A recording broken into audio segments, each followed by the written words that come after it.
Take a little swiggy. I swear there's nothing else in here. Let's go. Well, howdy there, backpackers. Dave here, coming at you with another edition of Off Grid. I'm into backpacking, hiking, camping, and gear. And the obligatory best gear for 2024 video coming at you. What's the reason for that? Is it because I just like to share that kind of information for you? Or is it because all of us YouTubers are playing up to the algorithm here at the end of the year and trying to throw out a bunch of clickbait videos? Probably going to be the latter on that one. However, none of us know what the algorithm is. I view it as a Wizard of Oz, Oz creature kind of behind the curtain, pulling all the levers and stuff, but nobody really knows what it is. But anyway, here's my version of it. I'm also making this video because a couple videos back, I also ended up making a video that was all about my overrated pieces of gear. And I like to balance out the negatives with the positives, right? The pros with the cons here, trying to keep it on an even keel and a 50-50 level here. So we're going to be a little bit more positive this time around. I'm going to be talking about the best gear that I used for me in 2024. Now, this is going to be broken up into a few different categories that you're not going to see on screen, but I'm going to describe it to you anyway. The first category is going to be the pieces of gear that are new for 2024. I got about 2, maybe 3 pieces here that were new for this year that I used that made the list, okay? The next one is going to be the perennial favorites, right? All the ones that just kind of make the list year after year because they're awesome and they're great and you have to pick these up. And then the last, all subjective, okay? That's just my personal opinion. You don't have to do anything, okay? You don't feel pressure to do anything that you don't want to do, all right? And then the last one here is going to be all about the gear that is new for me in 2024, meaning that I picked it up this year, but it's probably not new to the marketplace in 2024. All right, sound good, great, grand. Let's dive right into the list.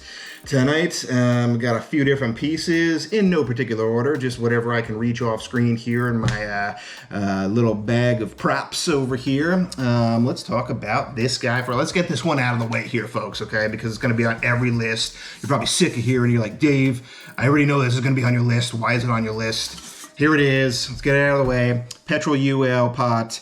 Thing is amazing. Pick it up. It's like 25 bucks. Got a heat exchanger, less than 6 ounces. Promise I'm going to try not to get into all the specifics on this stuff. I'm going to try to get through it pretty quick.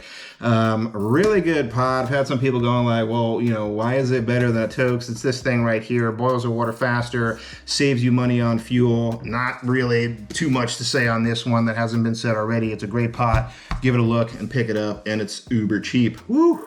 Almost spilled my drink here. Can't spill the goods, all right?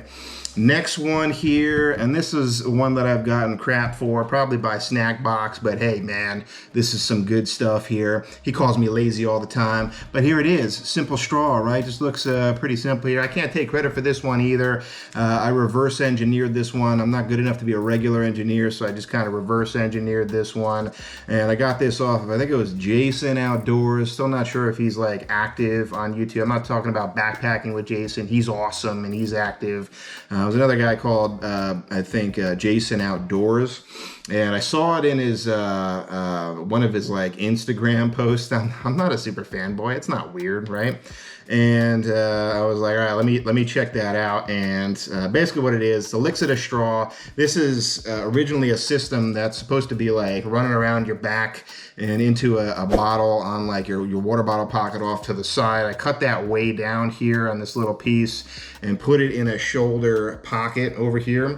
So the pro tip for that is just put your water bottle pocket a little bit lower, and then I use a 750 milliliter bottle instead of the 1 liter because it'll be like, way up here. And all I got to do is tilt my head over and bite down. It's got a bite valve. Really awesome. Won't talk super long on that one. I've mentioned that one before.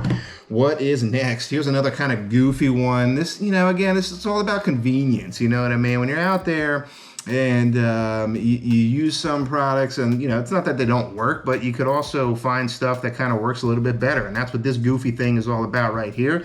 This is called the Slide Scoop, and I'm trying to check on screen right now, see if it had any, it doesn't have any measurements on the side, so that's kind of a bummer, but this is a 1 tablespoon size. It also comes with a bigger one, or 15 cc's if you are a doctor, which I am not. And essentially what it is, I had an old one called the the Scoopy that I was using, but you had to put the cap back on. I know. Whatever, Dave, you got to put the cap back on to put it into your water bottle. But if you have electrolyte powders, instant coffee powder, protein powder, any like extra powder, sweeteners or whatever, especially if you're trying to get into those 28 milliliter or millimeter bottles, and this works really well. It's basically just a scoop with a little trap door that you scoop it up, put it over your bottle, and trap door, there you go. Pretty easy to scoop that out. All right. Next one that I have here, moving right on. Let's talk about one that I don't have in front of me right now, and I'm not wearing them. I'm not wearing anything underneath here, guys. No, I'm just kidding. I'm not wearing them currently, but they are my Nebo hiking pants. This is a company that reached out to me. I don't even know. I think it was in 2020. It was like early this year. And they're like, hey, do you want a pair? No strings attached. I'm like, heck yeah. And they ended up giving me a couple of different colors. Now, I've used this on day hikes. I've used this on my trips this year, and I really love these pants.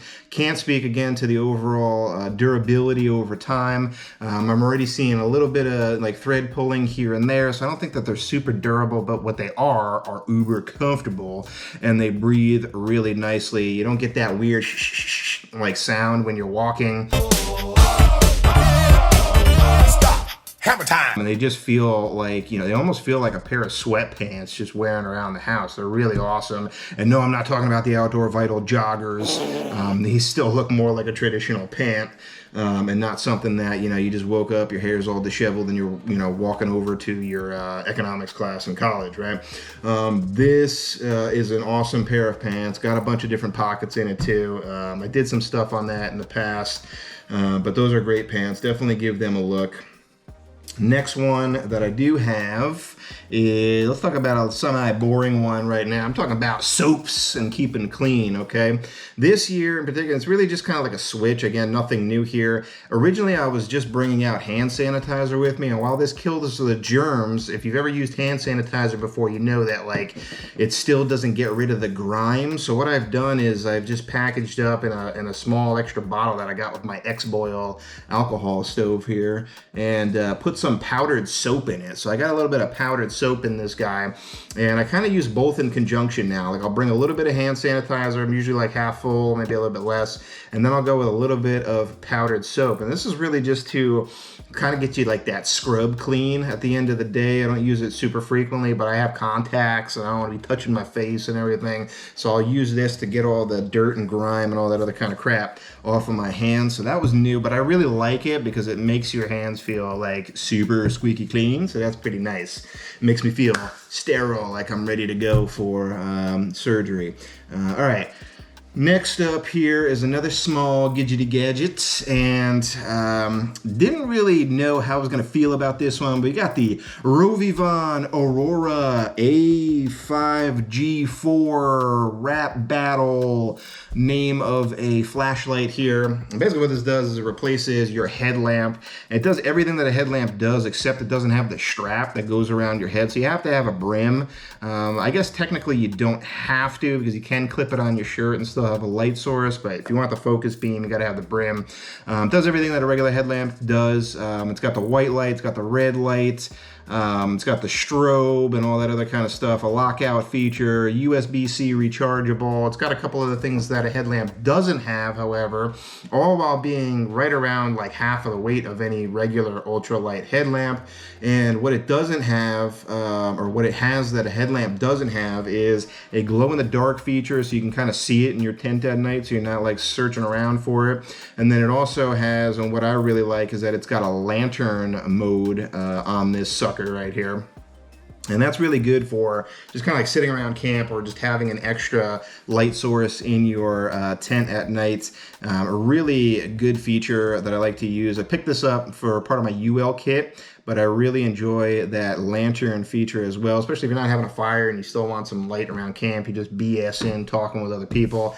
That works out really well. And the battery's not too bad either. Pretty bright light as well. All right, getting into some of the other stuff. Let's talk about some apparel now, some threads, because everybody's got to look good when they're in the backcountry. The first one that I'm going to bring up here is not actually this one. This is a stunt prop.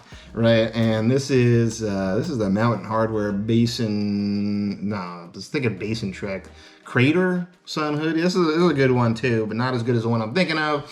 And we're talking about the Outdoor Vitals Altitude. I just don't have it here with me. Sorry, guys. Use that pretty exclusively on like all my trips. Those are like my backups now. Like if I want to pack an extra shirt, I'll throw in one of those because I only have one of the Outdoor Vitals hoodies. Really good sun hoodie, breathes really well, super quick drying, and it's one of the lightest sun hoodies you can get. Like a size large is like 4 ounces or something. Really awesome, great performer. I just wish they had thumb holes. Outdoor Vitals, get some thumb holes in there. Next up here to round out the apparel here is going to be, I guess it's more of a debated thing now. I didn't think it really was at first. I got it in its nifty little bag right here. Super plush. You gotta wash it in this bag too because it's all nice and dainty. But I'm not even gonna unfurl it. This is my Ewok costume. No, this is the Senshi, formerly known as the Ren. Now they're just calling it whatever the alpha weight is or rating. So this is like the Alpha 60. This is the light one. They have two or three different weights on these to get it a little bit warmer.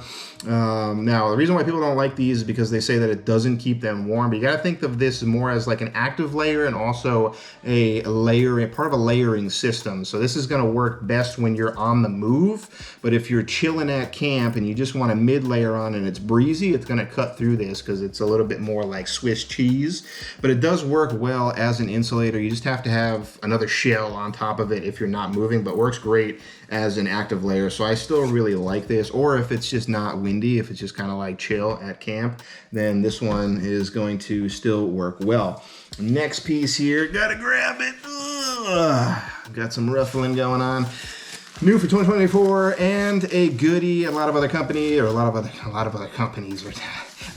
YouTubers are touting this. Zenbivy, ultralight, almost an R5, like a 4.8 value pad. Really like this, super warm. It's mostly because I like the baffling style on this.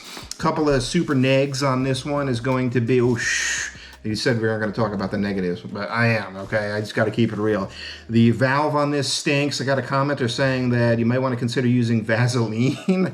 I was actually like, it's actually not a super horrible idea.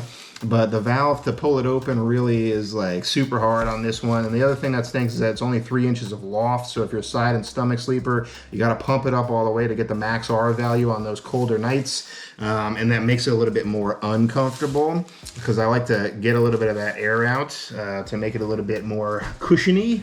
It's not a word, but whatever. But that one makes my list as well. Next one here. I'm just kind of like moving my drink around as I'm going through my spiel here. I really don't want to knock it over. I really didn't want to like this one here, and I'm not talking about the Zpacks pack here. I'm talking about this guy underneath. This is the Vaucluse version 2, and it's a panel. I'm calling it a panel. It's not a frame. I think they even list it as a frame. It's not a traditional frame. I call it a back panel. What it does is it just promotes airflow in your back. I went up to Alder Creek with Huck and tested this out for an ultra lightweight loadout, and I didn't even feel the thing on. Like I thought it was going to be like digging into my back and kind of weird, but what I've learned is that I really like airflow on my back, and that goes super well with my last piece here. I think it's the last one. The last one I'm going to be talking about, and it's this guy right here. This is a Zpacks pack, and it also has some airflow in the back right here with this little trampoline style. Can you see me through it? There you go. And we're talking about the arc haul. This is an older version. This is the Robyc, but again, just talking about like the back panel and getting the arc in there. If you're not super heavy and you're not a heavyweight and going out there with like 30 plus pounds like Eric Hansen, then this is going to work really well for you. Anything that's like super heavy, you're going to want to have that a little bit closer to your back. But this guy right here promotes airflow. I just really like not having a sweaty back. And again, I guess that makes me a little bit more prissy on the trail, and it makes me a little bit less rough and tumble. But I like the conveniences. I like to not be super sweaty and disgusting because I've had that before, and it's not a pleasurable experience, let me tell you. But that's good stuff. All right, that's going to do it for me on this one. Thanks so much for sticking with the spiel.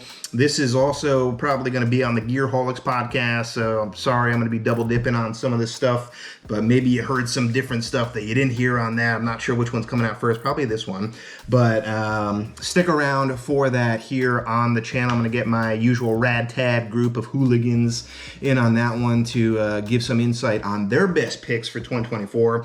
So whenever I speak on that podcast for that particular episode, just ignore me and listen to them, but some of this stuff is going to be coming up again. That's it. Thanks so much for watching. Leave your comments down below. Love y'all, and I'll talk to you on the next one.